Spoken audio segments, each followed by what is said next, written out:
नमस्कार मित्रों। मित्रों, काल पुरुष की कुंडली का 10वां भाव यानी कि 10th हाउस ऑफ काल पुरुषा वर्क चार्ट। 10वां भाव, हम आप सब जानते हैं कि 10वां भाव हमारे प्रोफेशन का, हमारे कर्म का भाव होता है। कर्म का मतलब खाली आपके प्रोफेशन से रिलेटेड नहीं है। कर्म का मतलब जिस दिन से आपने जन्म लिया और मरण के दिवस तक, प्रारंभ से अंत तक जो हमारा जीवन काल है, उसमें हमने क्या क्या कर्म किए, जो भी काम किया वो सब कर्म के अधीन ही होता है। तो 10th हाउस से हम अपने सारे कर्म देखते हैं। 10th हाउस हमारा स्टेटस का भाव भी होता है।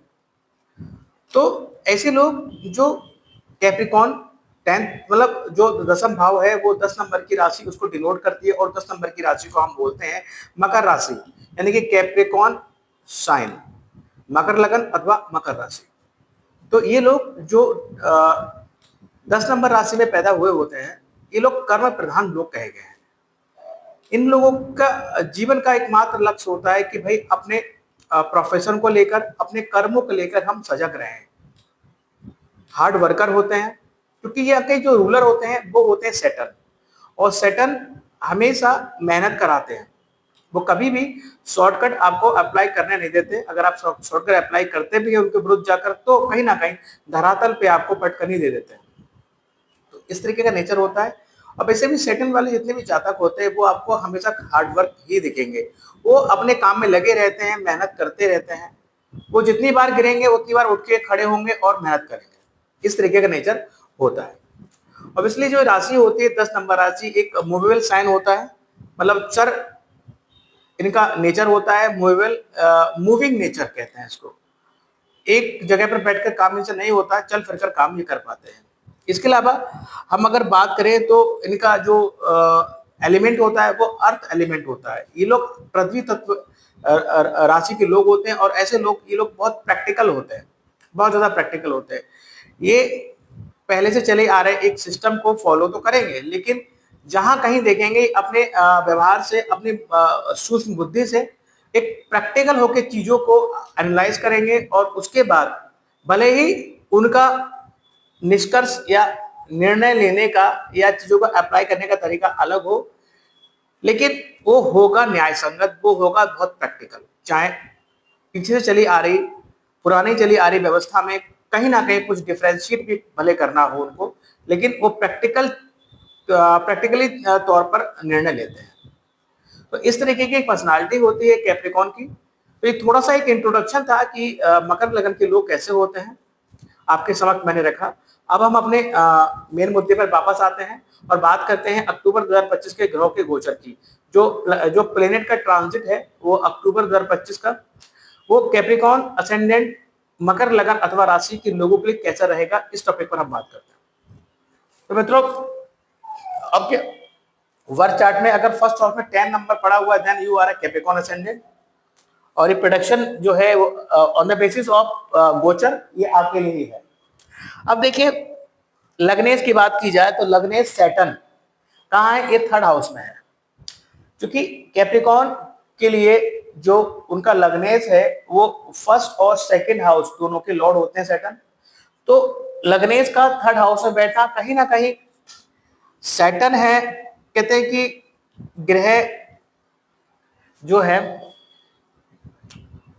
जहां बैठता है, क्योंकि यहाँ के मालिक हैं तो अपने घर को खराब नहीं करेंगे, लेकिन इनका एक कारतत्व है कि अलगाव करना, डिटैच करना। तो कहीं ना कहीं आप अपने पड़ोसियों से, अपने छोटे भाई बहनों से रिश्ते सुधारते हुए तो नजर आएंगे, लेकिन कहीं ना कहीं बातचीत में थोड़ी सी कमी भी रखेंगे।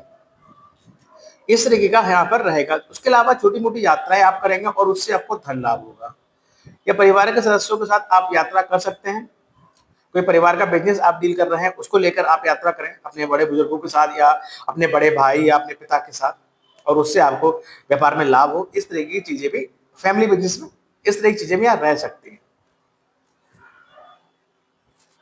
ओवरऑल स्वास्थ्य की अगर हम बात करें तो स्वास्थ्य के लेकर कोई इतना बड़ा इशू नहीं है, स्वास्थ्य आपका ठीक रहेगा। यात्रा करेंगे छोटी मोटी आप।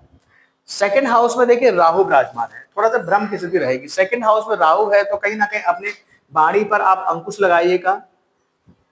अपनी लैंग्वेज को इतना रूड मत होने दीजिएगा और घर वालों के साथ बातचीत बड़े कायदे से और लिहाजे के साथ कीजिएगा, क्योंकि राहु आपके सेकंड हाउस में आए हैं और यहाँ पर खाने पीने पे भी उसे ध्यान रखना होगा।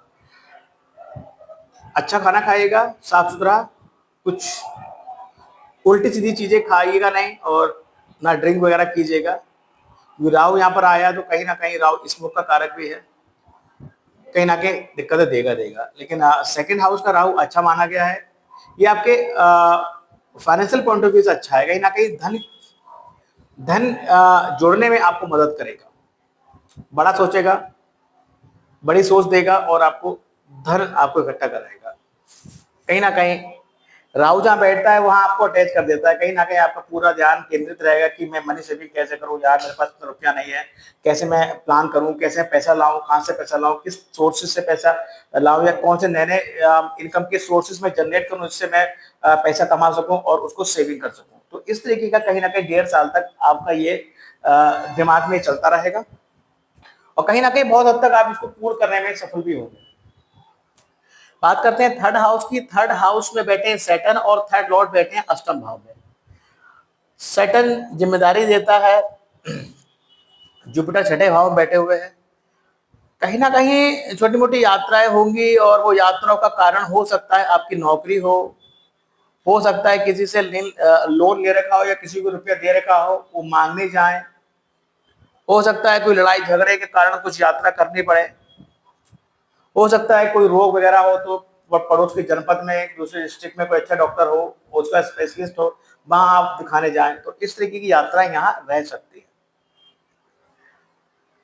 सैटर्न जो है अलगाव के कारक भी हैं, छोटे भाई बहनों पड़ोसी से कहीं ना कहीं बातचीत में कमी मैं बोल चुका हूँ। लेकिन यहाँ पर एक चीज और अच्छी दिख रही है, देखिए कि नौकरी का भाव आपका उन्नत दिख रहा है और सैटर्न का जो कनेक्शन बन रहा है वो आपके पंचम भाव से बन रहा है। कहीं ना कहीं अगर आप स्टूडेंट हैं तो पढ़ाई में ज्यादा मेहनत करनी पड़ेगी आपको। चलिए बात करते हैं फोर्थ हाउस की। फोर्थ लॉर्ड देखिए कहाँ बैठे हैं आपके, फोर्थ लॉर्ड बैठे हैं आपके 10th हाउस में। मंगल जो है वो आपके लिए फोर्थ और 11th लॉर्ड है। 11th लॉर्ड सबसे अच्छा भाव माना गया जन्म पत्रिका के, यानी कि आपके आय भाव के स्वामी और आपके सुख भाव के स्वामी होकर ये बैठे हैं 10th हाउस में। हालांकि ये 11th से 12th हो गए तो कहीं ना कहीं इनकम में थोड़ी सी स्पीड मतलब इनकम के रिसोर्स में कहीं ना कहीं थोड़ी कमी तो आएगी, लेकिन आपके सुखों के लिए बहुत अच्छा है। साथ ही साथ ही आपके 10th हाउस में, तो 10th हाउस में कहीं ना कहीं आपके प्रोफेशन में, आपके वर्किंग प्लेस पर आपको चैलेंजेस दे रहे हैं और ये चैलेंजेस आपके 26 अक्टूबर तक का जो पीरियड है हम यहाँ रहेंगे। और चैलेंजेस तो यहाँ हैं लेकिन आप ओवरऑल सॉर्ट आउट उसको कर लेंगे। सॉर्ट आउट करने का रीजन ये रहेगा कि 8 अक्टूबर के बाद चीजें थोड़ी बेहतर रहेंगी, वरना आपको थोड़ा प्रेशर यहाँ दिखेगा। लेकिन यहाँ बैठकर ये आपके 4th हाउस को देख रहे हैं तो कहीं ना कहीं घर वर बनाने की अगर आप सोच रहे थे तो वो ये पीरियड अच्छा है, यानी कि 26 अक्टूबर तक का टाइम घर खरीदने के लिए, गाड़ी खरीदने के लिए बेहतर है। माता का सपोर्ट भी दिख रहा है आपके वर्किंग प्लेस पर, इसमें कोई दो राय नहीं है। पर थोड़ा ध्यान रखिएगा वर्किंग प्लेस पर कोई लड़ाई झगड़ा ना करिएगा, इस चीज को थोड़ा ध्यान रखिएगा, अपने क्रोध आवेश को कंट्रोल करके रखिएगा। बात करते हैं आपके 5th हाउस की। 5th लॉर्ड देखिए आपका योग कारक ग्रह जो है आपके शुक्र है। कैप्रिकॉर्न के लिए विनस बहुत इंपॉर्टेंट एक प्लेनेट होता है और जो कि आपके पंचम और आपके 10th लॉर्ड होता है। पंचम भाव का स्वामी होकर शुक्र बैठे हैं अष्टम भाव में, अच्छी पोजीशन नहीं है उनकी, अपने शत्रु की राशि में बैठे हैं। अब यहाँ पर देखिए सैटर्न देख रहा है तीसरी दृष्टि से आपके पंचम भाव। अगर आप स्टूडेंट हैं तो कहीं ना कहीं सैटर्न आपकी परीक्षा ले रहा है पढ़ाई लिखाई में, क्योंकि जुपिटर की पोजीशन पे अच्छी नहीं, छठे भाव में, तो आप कितने भी मेहनत करेंगे उस हिसाब से आपको आउटपुट या रिजल्ट नहीं मिलेगा, तो इससे आप डेमोराइज मत होइएगा। जुपिटर 18 अक्टूबर को जैसे ही आपके 7th हाउस में आएगा चीजें थोड़ी सी सुधार होती हुई दिखेगी, लेकिन ओवरऑल मेहनत करने का जो सिलसिला है वो आप ये जान लीजिए 2.5 साल तक चलते रहना है। उधर वीनस की पोजीशन भी अच्छी होगी जब वो पंचम भाव में आएंगे, हालांकि नीच को जाएंगे लेकिन नीच भंग इनका हो रहा है तो चीजें थोड़ी सुधरेंगी। जिसे प्रेम करते हैं उसे बातचीत में कमी अभी रह सकती है, लड़ाई झगड़ा हो सकता है उसके साथ, क्योंकि मंगल की दृष्टि भी यहाँ पर आ रही है और किसी फीमेल से वर्किंग प्लेस पर भी झगड़ा हो सकता है, इसलिए चीजें भी यहाँ रह सकते हैं। बच्चे आपके अगर है तो कहीं ना कहीं वो किसी रिसर्च वगैरह से जुड़ सकते हैं। आप जिसे प्रेम करते हैं उनके साथ भी थोड़ा सा संघर्ष या मनमुटाव, ऑब्स्टेकल चीजें, ऑब्स्टेकल टाइप संघर्ष, झगड़े या दूरियां रह सकती हैं। बात करते हैं आपके 6 हाउस की। देखिए 6 हाउस में बैठे हैं जुपिटर, और 6 लॉर्ड जो बैठा है वो बैठा है 10th हाउस में। बहुत अच्छा प्लेसमेंट है। जो लोग नौकरी की तैयारी कर रहे हैं, कंपटीशन वगैरह देने की तैयारी कर रहे हैं या कंपटीशन दे चुके हैं, ये पीरियड बहुत उन्नत बना हुआ है। 17 अक्टूबर तक का पीरियड बहुत गोल्डन है, नौकरी हाथ में आ जाएगी। 17 अक्टूबर के बाद जुपिटर जो है वो हाथ से निकल जाएंगे, तो कहीं ना कहीं इनका कनेक्शन टूट जाएगा 6th और 10th हाउस का। जुपिटर जैसे ही आपके 7th हाउस में आएंगे, वहां पर कहीं ना कहीं मैं कहूं तो व्यापार की ओर आपका झुकाव रहेगा। लेकिन ओवरऑल अगर हम 6ठे भाव की बात करें, जुपिटर यहाँ बैठे हुए हैं, तो हालांकि बुध की राशि में है, लेकिन बुध का पोजीशन अच्छी है, नौकरी के पॉइंट ऑफ व्यू से अच्छा है। ठीक है। बात करें रोग, रिपु और ऋण की, तो कहीं ना कहीं शॉर्टेज ऑफ मनी देते ही है। लोन वगैरह लेने की सोच रहे थे तो वो हो जाएगा। इसके अलावा झगड़े फसाद की बात करें तो जुपिटर यहाँ है तो आप ज्ञानवान बुद्धि से अपना चीजों को जो है निपटा लेंगे, आई मीन टू से मैनेज कर लेंगे। तो ओवरऑल 6ठे भाव के इनके मैं कहूँ 17 अक्टूबर तक का पीरियड नौकरी के पॉइंट ऑफ व्यू बहुत अच्छा है। बात करते हैं 7th हाउस की। 7th लॉर्ड चंद्रमा है, जिनको जो एक महीने में पूरी राशि का चक्कर लगा लेते हैं तो उनको प्रोडक्शन में शामिल करना पॉसिबल नहीं रह पाता। लेकिन अगर मैं ऐसे ही बात करूं तो जुपिटर जो है 18 अक्टूबर को जो अपने उच्च राशि में आ जाएंगे, आपके 7th हाउस में आ जाएंगे, और ये आपके 12th और आपके 3rd लॉर्ड है। तो कहीं ना कहीं आपके वैवाहिक मैरिटियल जीवन में कुछ ना कुछ थोड़ी समस्याएं यहाँ ये देंगे। राहु यहाँ बैठकर, राहु कनेक्शन खैर नहीं कर रहा है यहाँ बैठकर। वीनस भी देखिए आपके 8th हाउस में है, और 8 अक्टूबर तक समस्या थोड़ी रहेगी, लेकिन 9 अक्टूबर को वीनस यहाँ आ जाएंगे, चीजें सुधरेंगी। ओवरऑल 1.5 साल मतलब जुपिटर यहाँ पर रहने वाले हैं उच्च के जो हैं, तो कहीं ना कहीं व्यापार के पॉइंट ऑफ व्यू से अगर आप व्यापार कर रहे हैं और आपका व्यापार का लिंक विदेश से है तो अच्छा पीरियड रहेगा। यात्राएं रहेंगी, लेकिन ओवरऑल बहुत अच्छा पीरियड रहेगा। लेकिन कहीं अगर आप व्यापार कर रहे हैं और व्यापार आपका विदेश से लिंक नहीं है, विदेश से संबंधित नहीं है, या फिर व्यापार आपका मेडिकल फील्ड से रिलेटेड नहीं है, मेडिकल इक्विपमेंट से रिलेटेड नहीं है, या फिर कोर्ट कचहरी के सामान से रिलेटेड नहीं है, कोर्ट कचहरी से रिलेटेड नहीं है, या फिर न्यायाधीश या एडवोकेट फील्ड से रिलेटेड नहीं है, तो आपको दिक्कतें आएंगी।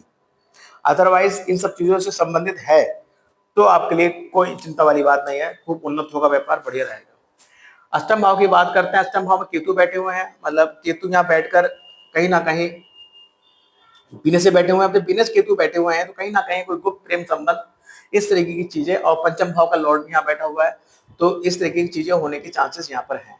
8 अक्टूबर तक ये चीजें रहेगी, तो थोड़ा सावधान रहिएगा। ड्राइव वगैरह आप केयरफुली करिएगा, क्योंकि केतु वीनस साथ में है, तो कहीं ना कहीं एक्सीडेंट या कोई उससे चोट लगने के बाद कोई आपका कोई क्या बोलते हैं सर्जरी वगैरह होने के यहाँ पर योग बने हुए हैं, तो ड्राइव थोड़ा सा केयरफुली चलाइएगा। बात करते हैं आपके नवम भाव की। देखिए पंचम भाव का स्वामी बैठा है, अष्टम भाव का स्वामी बैठा है नवम भाव में। कहीं ना कहीं भाग भाव में थोड़ा सा डिसबैलेंस यहाँ रहेगा। लेकिन आप अष्टम भाव से रिलेटेड काम करते हैं, आप इंश्योरेंस का काम करते हैं, आप मेडिकल इक्विपमेंट बनाते हैं, आप रिसर्चर हैं, आप ऑकल्ट से जुड़े हुए हैं, इंडस्ट्री है आपकी, तो यहाँ पर भाग का पूर्ण सपोर्ट मिलेगा और आपको फायदा होगा। अदरवाइज कहीं ना कहीं भाग में या कमियां दिख रही है। भाग वापस हमें 10th हाउस में है, तो ये पीरियड अच्छा है, आपके प्रोफेशन के लिए अच्छा है। तो आप ध्यान ही रखिएगा प्रोफेशन में कोई लड़ाई झगड़ा ना हो, अपने क्रोध आवेश को एक तरफ रखकर नौकरी कीजिएगा या एक तरफ रखकर अपना व्यापार कीजिएगा, संबंध अच्छे बने रहे, इस चीज का विशेष तौर पर ध्यान रखिएगा। 10th हाउस के अच्छा है, नौकरी करते हैं तो प्रमोशन होने के चांसेस भी है। 26 अक्टूबर तक इसी से रहेगी। 26 अक्टूबर के बाद जो है इनकम के नए रिसोर्सेज आपको यहाँ मिलेंगे, मंगल दिलवाएंगे। बात करते हैं 11th हाउस की। 11th लॉर्ड जो है अभी आपके 10th हाउस में है, यानी कि 26 अक्टूबर तक ये 10th हाउस पर आएंगे। 26 अक्टूबर तक जो है इनकम में थोड़ी सी कमी रहेगी, क्योंकि कहीं ना कहीं इसको नेगोशिएट कर रहे हैं अपने से 12th होकर। लेकिन जैसे ही 27 अक्टूबर आएगा, इनकम के नए रिसोर्सेज आपको प्राप्त होंगे, नौकरी, प्रमोशन, मान सम्मान की वृद्धि होगी। 12th लॉर्ड की बात करें, 12th लॉर्ड बैठे हैं आपके 6ठे भाव में। यानी कि कोई कोर्ट कचहरी का मामला है तो उसको आप ज्ञान बान बुद्धि से अपने निपटा लेंगे। एफिशिएंसी ऑफ मनी यहाँ पर दिखा रहे हैं। इसके बाद जुपिटर चले जाएंगे आपके छठे भाव में उच्च के होके, तब आपके मैरिटल इशू ना हो, इस चीज का ध्यान रखिएगा। और अगर आपने कंट्रोल नहीं किया तो आपके मैरिटल इशू इतने बढ़ जाएंगे कि वो कोर्ट कचहरी तक जा सकते हैं। तो ये सब आपको मैनेज करना है, मेरा काम बताने का है, वो बता रहा हूँ आपको। इसके अलावा देखिए कुछ ग्रह राशि परिवर्तन भी करना है। सूर्य जैसे है 16 अक्टूबर तक कन्या में रहेंगे, 16 अक्टूबर के बाद पहुंच जाएंगे दशम भाव में, यानी कि अभी ये भाग्य को अष्टमेश आपके भाग्य को इम्पैक्ट कर रहा है। और उसके बाद 17 अक्टूबर जैसे आएगा ये आपके 10th हाउस में चले जाएंगे। तो जब 10th हाउस में चले जाएंगे तो कहीं ना कहीं सरकार से जुड़ेंगे तो आप, लेकिन कहीं ना कहीं ऑब्स्टेकल या कह लीजिए आपके, अगर आप सरकारी क्षेत्र से जुड़े नहीं है, अष्टम भाव से रिलेटेड कोई नौकरी या प्रोफेशन से जुड़े नहीं है, तो आपको कहीं ना कहीं आपके कार्य क्षेत्र पे ऑब्स्टेकल आएंगे और वो ऑब्स्टेकल सरकार के माध्यम से आ सकते हैं। इस तरह की चीजें यहाँ रह सकती है, थोड़ा सतर्क रहें। मंगल की मैं बता चुका हूँ। मंगल देखिए अभी 26 अक्टूबर तक जो है 10th हाउस में है, वर्किंग प्लेस पे चैलेंजेस दे रहे हैं। और क्योंकि 11th लॉर्ड होकर ये 10th हाउस में बैठे हैं तो कहीं ना कहीं इनकम के रिसोर्सेज को कहीं ना कहीं आपको मन मुताबिक आपके इनकम आपको नहीं हो पा रही है। 27 अक्टूबर 11th हाउस में जाएंगे तो चीजें सुधर जाएंगी। बात करते हैं बुध की। बुध देखिए कन्या राशि में बुध जो आपके 6 लॉर्ड, आपके 9th लॉर्ड होकर ये जो है 2 अक्टूबर तक कन्या राशि में अपने घर में रहेंगे, उच्च होकर रहेंगे। तो 2 अक्टूबर तक का पीरियड आपकी बहुत बेहतर है। नौकरी में आपको कहीं ना कहीं कंसल्टेंसी का कोई काम करना चाहते हैं, कंसल्टेंसी क्षेत्र में नौकरी करना चाहते हैं, या फिर ट्रेनिंग मास्टर बनना चाहते हैं, उस सब में आपको भाग्य का पूर्ण सपोर्ट मिलेगा। 3 अक्टूबर को ये 10th हाउस चले जाएंगे तो आपका 10th भाव जो आपके प्रोफेशन का क्षेत्र है उसको और उन्नत करेंगे। उसके बाद जो है 24 अक्टूबर को ये चले जाएंगे आपके वृश्चिक में 11th हाउस में, तो फिर आपकी इनकम को बढ़ाएंगे। जुपिटर का बता चुका। शुक्र का मैं बोल रहा हूँ कि 8 अक्टूबर तक ये पंचम भाव में है। 8 अक्टूबर तक जो पंचमेश अष्टम भाव में है, तो कहीं ना कहीं ऑब्स्टेकल रहेंगे। जिसे प्रेम करते हैं उससे लड़ाई झगड़े या दूरियां बन सकती हैं, कलेश हो सकते हैं, या फिर स्टूडेंट है तो दिक्कत आपको रह सकती है कि ना, अगर स्टूडेंट रिसर्च से काम जुड़े हुए हैं तो आपके बेहतर रहेगा। ड्राइविंग स्लो कीजिएगा, बचिएगा, कोई चोट पेट ना लगे, कोई एक्सीडेंट ना हो। उसके बाद ही उच्च के होकर नीच के होकर चले जाएंगे नवम भाव में। हालांकि नीच भंग हो जाएगा तो ये पीरियड आपके मतलब आपके सुधार आएगा, इन चीजों में सुधार आएगा कि आप स्टूडेंट है तो कहीं ना कहीं आपको कुछ ना कुछ रिजल्ट या कुछ ना कुछ पॉजिटिविटी दिखेगी। इसके बाद देखिए बात करते हैं आपकी क्वालिटीज की। हमारा हार्ड वर्कर पर्सन, आपके लिए बेस्ट जो लक्की राशि है वो टॉरस हो गया, वर्गो, टॉरस, वर्गो, स्कॉर्पियो, यानी कि वृषभ, कन्या और वृश्चिक। ये राशि आपके लिए बहुत लकी राशि होती है। आपके संपर्क में ऐसे लोग हैं तो उनसे सदैव मित्रवत व्यवहार बनाए रखिए और अपने कठिन समय में उनसे आप राय लीजिए, उसको अप्लाई करेंगे तो निस्संदेह आपको फायदा होगा। हेल्थ की बात करें 12 और 13 अक्टूबर को हेल्थ का इशू ज्यादा रह सकता है। स्ट्रेस 16 और 17 अक्टूबर को रहेगी। एक्सपेंसिव टाइम जो आपका होगा 26-27 अक्टूबर, ये वो 2 दिन होंगे महीने के, इन दिनों आप बड़ी मात्रा में खर्चा कर सकते हैं। तो इन सब चीजों से बचना है तो आप 26 और 27 अक्टूबर में खर्चा ना करें। अब बात करते हैं रेमेडीज की। अगर राहु आपकी जन्म पत्रिका में अच्छा नहीं है, आपको नेगेटिव इंपैक्ट दे रहा है, देन आप अमावस्या जो 20 अक्टूबर को पड़ रही है, इस दिन आप सुबह जल्दी उठें, ब्रह्म मुहूर्त में उठकर श्री विष्णु सहस्त्रनाम का पाठ करें और बहते जल में नारियल को प्रभावित करें। अगर ये व्यवस्था ना हो नहर वहर के आस पास में, तो यथा सामर्थ नारियल मंदिर में दान कर सकते हैं। प्रदोष व्रत की बात करें 4 और 18 अक्टूबर को प्रदोष व्रत है। आपके मैरिटल इशू चल रहे हैं, मैरिटल लाइफ में दिक्कतें चल रही हैं, बिजनेस करते हैं लेकिन फायदा नहीं हो रहा है, बहुत मेहनत लगती है लेकिन फायदा नहीं हो पाता है, तो आप प्रदोष व्रत करें। इस दिन शिवालय जाएं, शिव जी पे जलाभिषेक करें और वहां बैठकर एक माला पंचाक्षर मंत्र ओम नमः शिवाय का जप अवश्य करें और साल में 1 या 2 बार रुद्राभिषेक आप अवश्य कराएं। चतुर्थी की बात करें संकष्टी और विनायक चतुर्थी 10 अक्टूबर और जो है 25 अक्टूबर को है। रोग ऋण रिपू से घिरे रहते हैं, परेशान रहते हैं, भाग्य का सपोर्ट नहीं मिलता है, निसंदेह चतुर्थी वाले दिन, चतुर्थी जो 2 पड़ती है महीने में, व्रत करें, गणेश मंदिर जाएं, लड्डू का भोग लगाएं, चौड़ंगन को दुर्वा अर्पित करें, पूजा अर्चना करें, उनकी क्षमा याचना करें। तो देखिएगा छठे भाव से रिलेटेड समस्याएं दूर होंगी और आपका भाग्य भी उन्नत होगा। शरद पूर्णिमा 6 अक्टूबर को गत किसी योग 1 7 14 21 और 28 ये 5 दिन गत किसी योग लग रहा है। जिन जातक और जातिकाओं की जन्म पत्रिका के अच्छे भावों में ये योग विद्यमान होता है, वे जातक और जातिका बहुत थोड़े से समय में, बहुत थोड़ी सी समय में, बहुत थोड़ी मेहनत करके वो आकाश के बुलंदियों को छूते हैं। हम आप सब जानते हैं कि हमारे आसपास जितने भी फेमस पर्सनालिटीज हैं, तो मैं आपको इंश्योर करना चाहता हूं कि ये योग उनकी जन्म पत्रिका में अवश्य विद्यमान होता है। इसके अलावा देखिए इस माह कुछ त्योहार पड़ रहे हैं, रामनवमी है, दशहरा है और धन त्रयोदशी है, नरक चतुर्दशी है अथवा दिवाली और भाई दूज। तो मैं ओम श्री हरि एस्ट्रोवर्ट के माध्यम से, इस मंच के माध्यम से मैं आप सबको रामनवमी, दशहरा, धन त्रयोदशी, नरक चतुर्दशी, दीपावली और भाई दूज की विशेष तौर पर आपको हार्दिक शुभकामना देता हूं और ईश्वर से ये प्रार्थना करता हूं कि ये त्योहार आप अपने परिवार के साथ हंसी खुशी और मिलकर मनाएं। तो एक छोटा सा ही प्रोडक्शन रहा कि कैप्रिकॉर्न असेंडेंट के लिए अक्टूबर 2025 का ग्रहों का गोचर कैसा रहेगा।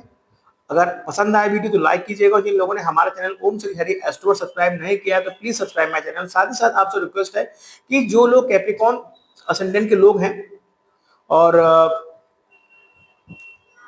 या आपके संपर्क में ऐसे लोग हैं तो उनको ये वीडियो जरूर शेयर कीजिएगा ताकि वो जाने कि मकर लगन के लिए अक्टूबर 25 का जो गोचर है ग्रहों का वो क्या बोल रहा है, ताकि वो पहले से अपनी प्लानिंग करके रखें। तो thank you very much. Radhe Radhe, जय माता दी।